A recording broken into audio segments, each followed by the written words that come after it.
Hello everyone, and welcome back to Hills and Hollers Homestead. I'm Mike. Today's going to be a porch session.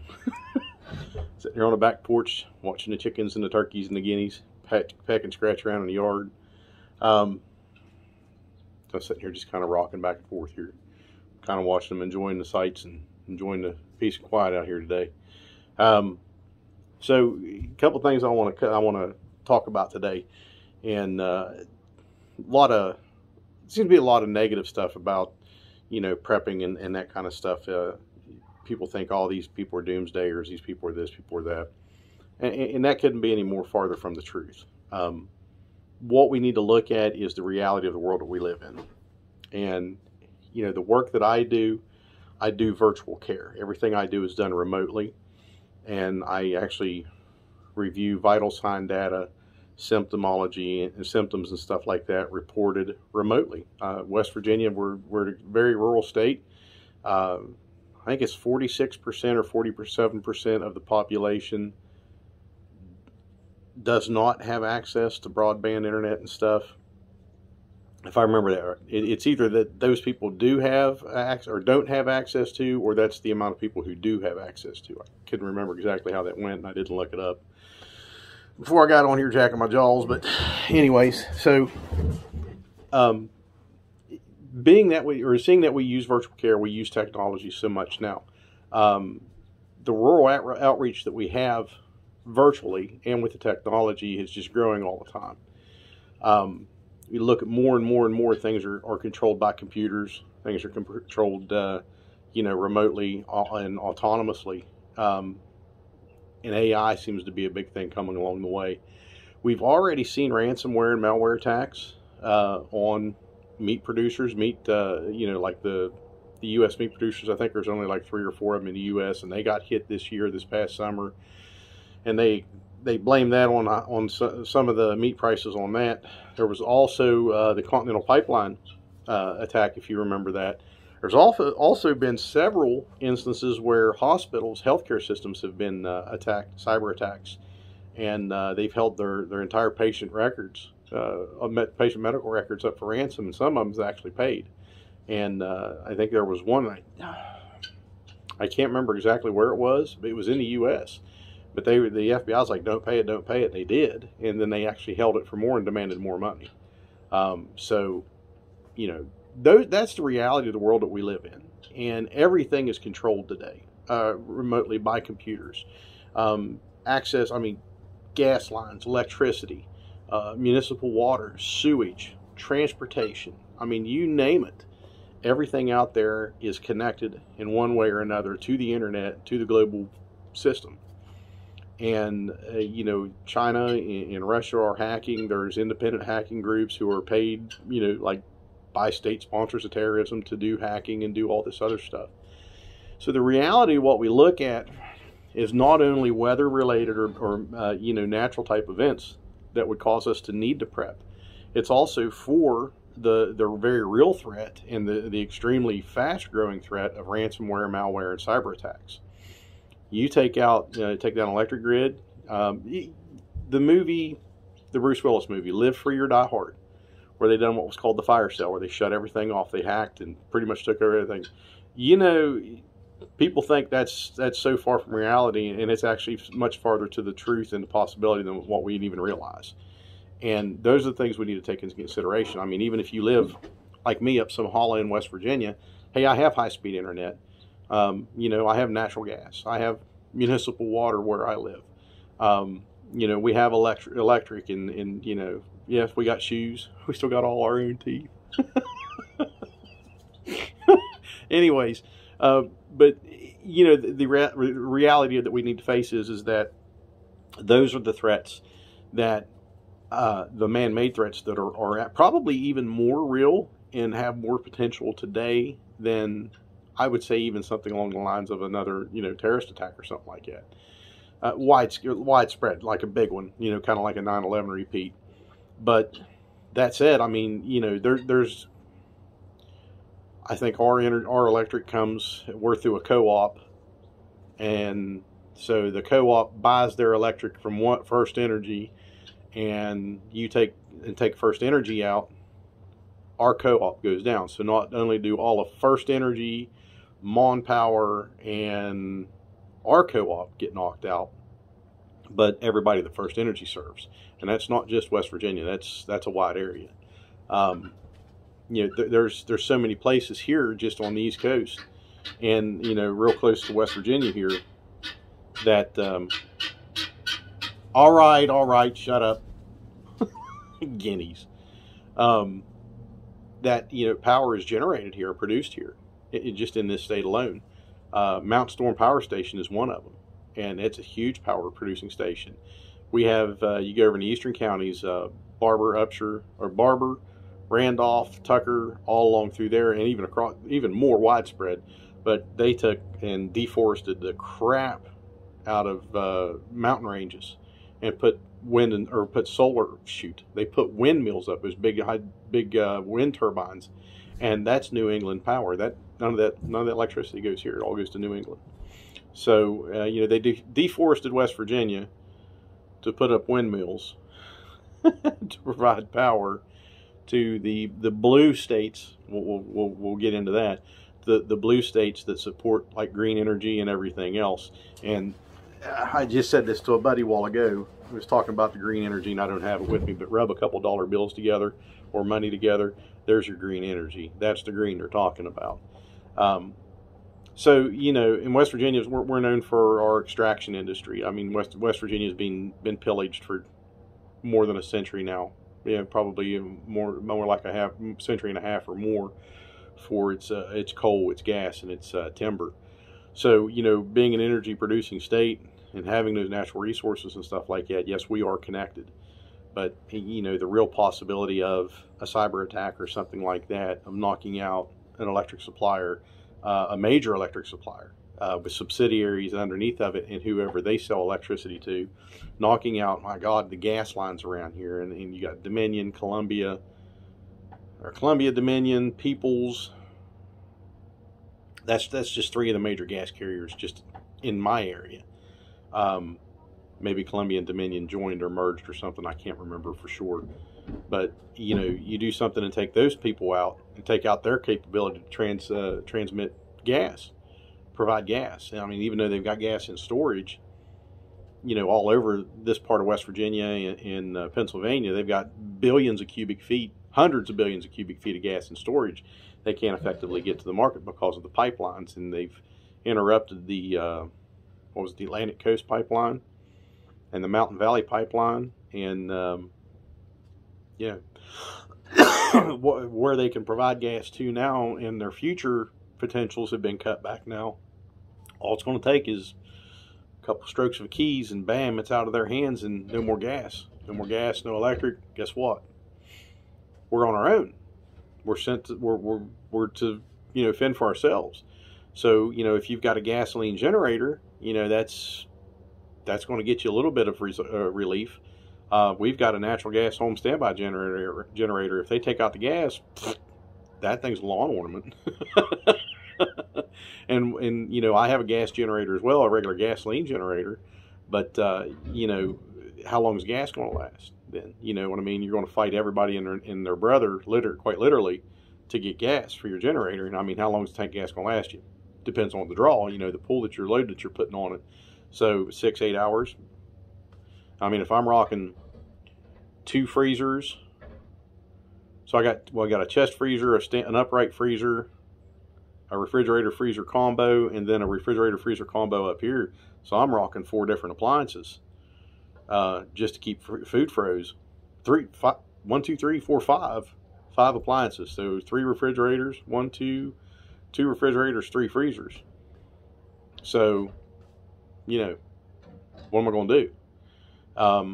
The prospect of solar energy is very, very appealing. The cost is something that I'm not ready to endure right now. We actually just had that conversation the other evening, my wife and I. And, you know, if you look at, and I got roughly estimated by Ohio Wind and Solar, and they come in a lot cheaper than the West Virginia companies, but I got roughly estimated anywhere from $45,000 to $50,000 from them to go completely off grid. And that would, I think it's 14 or 15 kW is what it would provide, and it has a a Generac battery bank that is compatible with our home standby generator, which is a Generac, that they would tie it all together, and then if we had cloudy, rainy days or poor days where the batteries weren't being charged by the solar panels, that the generator would automatically kick on and charge the batteries for us. So we have that, you have double backup there. But I think for the panels, I think it was 40 panels, the battery backup, the stanchion, the ground stanchion, because I wouldn't want them on my roof. The ground stanchion and all the labor and install and everything like that comes to like $45,000–$50,000. And then you take that, and then you take a 26% tax credit off of that, so you get 26% credit back on your taxes. You're looking about $11,000 roughly, give or take. Then if you're going to look at your average monthly electric bill, and I think if we can, ours is lower in the summer, or actually I'm sorry, our electric bill is lower in the winter, but it's higher in the summer. I mean, we're rocking $300+ in the summer to keep this place cool, but it's easier to heat. Crazy, but you take about an average of $250 electric bill a month. So if you figure $250 a month, I could pay off that $45,000 to $50,000 in 15 years.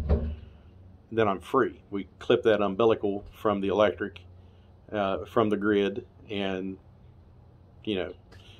let the computer keyboards fly. You can knock down the grid, and you're not going to interrupt us because we're going to be independent of the grid. And that's very appealing to me. That's very, very appealing to me, and it's very appealing to us. So it's something we want to look at a lot more seriously, especially in the next couple years, as we get a little bit more financially comfortable where we want to be, type of thing. That's something that we're probably going to consider, and hopefully solar prices and stuff like that continue to come down slowly, but they are coming down. That's something that we're definitely going to look at because I don't have a problem with it at all. The other part of that is you figure the technology is just building all the time. There's always improvements in technology, and the biggest issue right now is the battery technology, but they've actually went to a different type of a lithium type of battery or something like that now, and they're getting better wattage, better production, better longevity, and everything like that. So if in 2 years we're ready to do it, maybe we'll be better equipment and stuff. So you take into account the costs up front. If you can finance it for a pretty decent price, right now I would want to finance anything like that. I just couldn't imagine that with the rates that they got out there now and how bad they're going. But it's something to look forward to, if we want to do, and it's definitely something I would want to do. The other part of that is people talk about food shortages and coming food shortages and everything like that, associated with the pandemic and the supply chain interruptions. And yeah, there are some supply chain interruptions, and I originally at first kind of thought that may end up being what would be a potential problem we would face more widespread, more so, as we go along with the pandemic. But I think now it's more going to be inflation. And that was proven to me over the weekend when we did our shopping and stuff. And like I said, $325 in Sam's to come out with a half a buggy full, and there wasn't a meat product in it. And that was the sad part, because like I said, I think their steaks, their ribeye steaks, $15–$16 a pound. So, and we didn't have a meat product in our buggy, and then dropped $250 at Walmart like that, and had no intentions of even spending that much, but we did. But like I said, shelves were stocked at all the places that we went, but prices were up big time. And I think that's going to end up being what's going to create the hardship for people is the price of food. And that's why, we're doubling down, tripling down on our raised beds and our garden growing and stuff. And we're actually, like I said, one of the previous videos where I showed you guys the garden beds and stuff, we are expanding our growing next year. We're going to grow a lot more and provide more for our own, or for ourselves, as even more in the future. And we'll raise meat chickens again next year. We'll process our own meat chickens, and that's our source of poultry. I hope to be able to get a couple pigs, 2 or 3 pigs up here, and raise pigs and stuff. And then eventually, as things kind of move along, get the fencing done and stuff, we'll get a couple sheep, a couple cattle. But like I said, that's all future stuff down the road. Alternatively, I was looking at solar generators, and this is an option to use, like if power and gas went off, to keep our freezers running. If you look up and see what a solar generator is, the problem is the upfront cost of those is about $2,800 for a decent sized one. But there's, and I'm going to, if I can find it, I know there's a bunch of them on YouTube and a bunch of information out there how you can build your own solar generators, and you can get, there's kits that Harbor Freight has, and these, they come really highly recommended. A lot of people, they get good reviews from them, but there's portable solar kits you can get at Harbor Freight. But I also want to look at building my own solar generator that I could use here as a backup to my backup. And then I got to discussing our one outbuilding where we don't have electric run to, is just going ahead and putting solar panels on it and providing the power and a battery backup there, so that little shed becomes a little off-grid shed, and if I need to, I can take power from it to run my freezers and my refrigerator to keep my cold goods cold. And that's going to be a very near future dig down and drill down and look into and figure up here coming very soon. Because if I could throw 6-8 panels on it and throw 4 or 5 batteries in there, and if need be, I can run extension cords up there and bring it down here and plug in my freezers and fridge. That's exactly what we'll do, and just for that backup. So alternate forms of energy, alternate forms of backup energy, backup to your backup, because we rely on the grid 100% right now for our power, our gas, so, and we've got the wood stove that's going to be our alternate heat source, but it's actually going to be our primary heat source to offset the cost of the heat, the grid provided heat, electric and gas and stuff. So just things to look at in the future and kind of plan ahead for, and look at your options. Have backups for your backups. Good preparedness. It's an emergency preparedness. And like I said, I'm not coming from a standpoint of doom, gloom, apocalypse, the world's falling type of thing, or the sky's falling type of thing. This is real world. We're coming into winter, weather-related events, the risk of cyber attacks, ransomware attacks, malware attacks, all that good stuff can interrupt our infrastructure even worse than what it already is, because we know it's not safe. And there's been talk for 10 years now about the potential for somebody like China to infiltrate our grid electronically, through computers and wipe out our electric grid. So it'd be like a virtual EMP and knock it all out. So, like I said, the risk is there, the potential is there. When you prep, you're not prepping for disaster, you're prepping for that security to have in the event of a disaster. If something happens and we lose power, we lose electric, we lose gas, I've got a wood stove. So I've got backup heat. Even though we're coming into winter, that thing will pretty much heat my whole house. So yes, we can get by.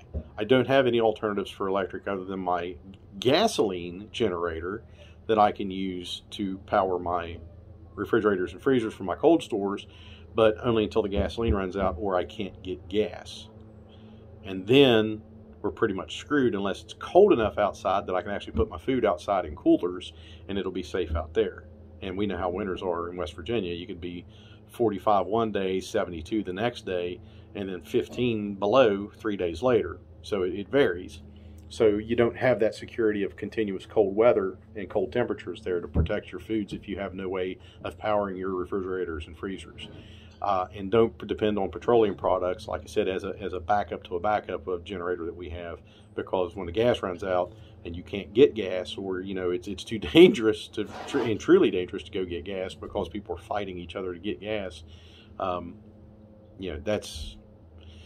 it just provides security. Like I said, when something happens now, other than the backup for my backup, which I have, if something would happen to where there was a supply shortage, you can't get food at the store, or there's weather that I can't get to the store, I can't get out of the hauler or something, God forbid, with my tractor, my ATV, or even my bulldozer at this point, I can get out of the haul if I had to in pretty much any weather situation. But say something would happen that you can't leave your house, or you don't want to leave your house, you're ordered to stay at home or whatever, any type of situation like that, I'm good. I don't have to go, oh crap, I don't have this, I don't have that, I don't have this to eat, or I've only got just a limited amount. I've got that security to, instead of overreacting with panic and fear and what if, I can say, okay, well, I'm going to the pantry. So I'm acting instead of reacting, and that's the key to that. You're acting on what you already have in place. instead of reacting and freaking out. And like I said, electric goes off, we can survive without electric if we have to. Food stores, we can keep the food cold for a period of time. Even if I would have to, I can just dig a deep old hole and put everything in the ground and keep it cool, what would last in there for that amount of time. But a lot of it's not going to last. And I got a smoker, I can get that. Well, I got my smoker's electric, so pretty much screwed out of that idea too. But I just cook a bunch of meat and we start eating. The only thing I could figure out, unless I build a cold smoker out here real quick and try to smoke everything all at once. But that's unrealistic to think that you could do that in a very quick or have-to situation. Anyways, like I said, it's good practice. It's good good security. But take into consideration the world around us and what we truly face as threats today. And, that number one is weather. Number two is, of course, like ransomware, malware, cyber attacks, and things like that, that could bring our infrastructure down. So having that security, having your food stores, having potable, drinkable water, having enough for each person in the home, having enough medication on hand, and making sure that you refill your medications in a timely manner to where you're not at any point with any less than 10 days worth of medications. And that's just good common practice. So you should be able to refill your medications at least 2 weeks ahead of time before your prescription runs out. And I would highly encourage everyone to, whatever medicines that you are on, to refill them 2 weeks ahead of time before they run out. And that way you're never, and you figure, fill time, whether they're mailed to you, delivered to you, you're never without less than 10 days of medications. And that'll get you through. We would hope that would get you through the worst part of it before relief could be brought in and stuff. But don't depend on the government. Don't depend on those other agencies and stuff like that to save your butt, because in the end, they're more than likely not. And hey, Hurricane Katrina proved that to us. That showed us. And there's been no advancements in disaster response since then, trust me. There may be new ideas, but there's been no technological advances or anything that would make it any better. It takes a well-oiled machine, good pre-planning, and good execution of plans that are in place, and we know that's been proven over and over and over that it's not done. So like I said, just good practice, good safety, good solid safety and security for you and your family. Do the best you can. Have the stuff on hand. That way, if something does happen, you can look at the family and say, the best part of this is we're not going to go hungry. We've got food. We can stay warm. We have each other. We're safe. That's what you want to look for. And with that being said, I'm long-winded in this video, coming up on 23 minutes, and I'm sitting here on the porch kind of enjoying the peace and quiet, except for my own rambling. But anyways, more in the future. We'll try to get more how-to stuff in there. This is just an evening. I'm going to sit here on the porch, kind of enjoy watching my chickens and turkeys and guineas pecking the grass. So y'all have a good one. Please, please, please subscribe to the page. Subscribe to the channel, rather. YouTube channel. Subscribe. Give us a like. Leave us a comment. Hit that little bell icon. You get alerted when new videos come out. And we'll see you on the next one. Take care.